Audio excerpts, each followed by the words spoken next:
Hello అందరికీ. చిన్నపిల్లల్లో కామన్గా వచ్చే ప్రాబ్లం ఏంటి అని ఎవరిని అడిగినా టక్కుమని చెప్పేసేది ఏంటి అంటే గ్యాస్ ప్రాబ్లము, ఇంకా మలబద్ధకము, కాన్స్టిపేషన్ ఇవన్నీ వస్తాయి కదా పిల్లలకి. జనరల్గా పిల్లలకి అలాంటి ప్రాబ్లమ్స్ వచ్చేటప్పుడు వాళ్ళు మనలా చెప్పుకోలేరు కదా పొట్టలో నొప్పి వస్తుంది అని. సో అసలు ఈ గ్యాస్ ప్రాబ్లం ఎందుకు వస్తుంది అండ్ ఈ ప్రాబ్లం రాకుండా ముందే మనం ఎలాంటి ప్రికాషన్స్ తీసుకోవాలి అండ్ వచ్చాక ఎలాంటి టెక్నిక్స్ అండ్ టిప్స్ వాడి ఈ గ్యాస్ని రిలీవ్ చేయాలి అండ్ పెయిన్ నుంచి వాళ్ళని బయటపడేయాలి అన్నది మనం ఈ వీడియోలో చూసేద్దాం.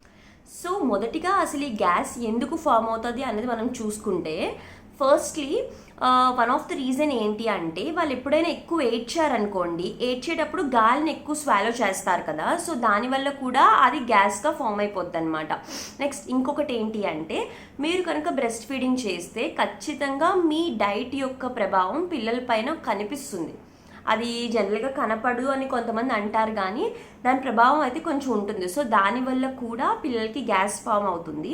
అండ్ ఒకవేళ ఫార్ములా మిల్క్ అయితే మాత్రం కొన్ని ఫార్ములాస్ కొంతమందికి పడవు, సో దానివల్ల కూడా గ్యాస్ ఫామ్ అవుతుంది. నెక్స్ట్ ఏంటి అంటే వాళ్ళ డైజెస్టివ్ సిస్టమ్ అప్పుడే అంతగా డెవలప్ అవ్వదన్నమాట. సో న్యూట్రియంట్స్ అన్నిటినీ బాడీ అప్పుడే అంతగా అబ్జార్బ్ చేసుకోలేదు, సో దానివల్ల కూడా గ్యాస్ ఫామ్ అవుతుంది పిల్లల్లో. నెక్స్ట్ ఏంటి అంటే మనం ఫీడింగ్ చేసేటప్పుడు ఫీడింగ్ పొజిషన్ కానీ లేకపోతే బాటిల్ పొజిషన్ కానీ సమంగా లేకపోయినా కూడా పిల్లల్లో గ్యాస్ ఫామ్ అవుతుంది. అలా ఎలా ఫామ్ అవుతుంది అనుకుంటున్నారు కదా, నేను ఇవన్నీ ప్రికాషన్స్లో చెప్తాను. అండ్ ఇంకొకటి ఏంటి అంటే, మీరు కనుక ఫార్ములా మిల్క్ ఇస్తే బాటిల్లో కలిపేటప్పుడు అది ప్రాపర్గా కలపాలి. అది ఒకవేళ ప్రాపర్గా కలపకపోయినా అందులో ఎయిర్ బబుల్స్ ఫామ్ అవుతాయి అన్నమాట. సో అది పిల్లలు మింగేసినా కూడా వాళ్ళకి గ్యాస్ ఫామ్ అవుతుంది. సో ఇప్పుడు ఆ గ్యాస్ ఫామ్ అవ్వకుండా మనం తీసుకోగలిగే కొన్ని జాగ్రత్తలు ఏంటి అని చూసేద్దాము. మీరు కనుక బాటిల్ ఫీడింగ్ చేస్తే పాలు బాగా కలవడానికి ఇలా పాలని సర్క్యులర్ మోషన్లోనే తిప్పాలి, ఇలా పైకి కిందకి మాత్రం తిప్పకూడదు. దీనివల్ల బాటిల్లో బబుల్స్ ఫామ్ అవుతాయి. నెక్స్ట్ ఫీడింగ్ చేసేటప్పుడు ఇలా పడుకోబెట్టుకొని చేయకూడదు, ఇలా కూర్చోబెట్టుకొని చేయాలి. బాటిల్ బేబీ ఫేస్కి హారిజాంటల్గా ఉండేటట్టు చూసుకొని పాలు పెట్టాలి. అండ్ బాటిల్ యొక్క నిపిల్ నిండగా మిల్క్ ఉండాలన్నమాట. నిపిల్లో హాఫ్ ఏ మిల్క్ ఉందనుకోండి మళ్ళీ ఎయిర్ని మింగేస్తారు వాళ్ళు.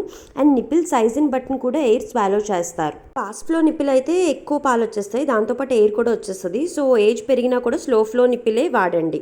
నెక్స్ట్ ఎవ్రీ ఫీడ్ తర్వాత బర్పింగ్ ఖచ్చితంగా చేయించండి, ఇలా నెమ్మదిగా అలా వీప్ పైన రాస్తూ. పిల్లల్లో గ్యాస్ తగ్గించడానికి ఇవి చేయండి. ఫస్ట్ ఎక్సర్సైజెస్, ఇలా సర్క్యులర్ మోషన్లో నెమ్మదిగా పొట్ట పైన తిప్పండి. దాని తర్వాత 2 చేతులతో ఇలా అనండి పొట్ట పైన. నెక్స్ట్ వాళ్ళ 2 మోకాళ్ళు వాళ్ళకి పొట్టకి టచ్ అయ్యేలా ఇలా చేయించాలన్నమాట ఎక్సర్సైజ్. నెక్స్ట్ బైసికల్ తొక్కితే ఎలా చేస్తాము అలా చేయించాలన్నమాట వాళ్ళతోని. దాని తర్వాత 2 కాళ్ళని ఇలా పైకెత్తి ఇలా వాళ్ళ ఫేస్ వరకు తీసుకెళ్ళండి. నెక్స్ట్ టమ్మీ టైం, ఇలా టమ్మీ టైం చేయించినా కూడా వాళ్ళ పొట్ట పైన ప్రెషర్ పడి గ్యాస్ బయటకి వచ్చేస్తుంది. నెక్స్ట్ టిప్ ఏంటి అంటే, కొంచెం వేడి నీళ్ళలో ఒక క్లాత్ ముంచి వాళ్ళ పొట్ట పైన ఇలా పెట్టండి. దీనివల్ల వాళ్ళ స్టమక్ మజిల్స్ బాగా రిలాక్స్ అయ్యి పొట్ట నొప్పి తగ్గుతుంది. లాస్ట్లీ ఈ గ్యాస్ట్రికా డ్రాప్స్.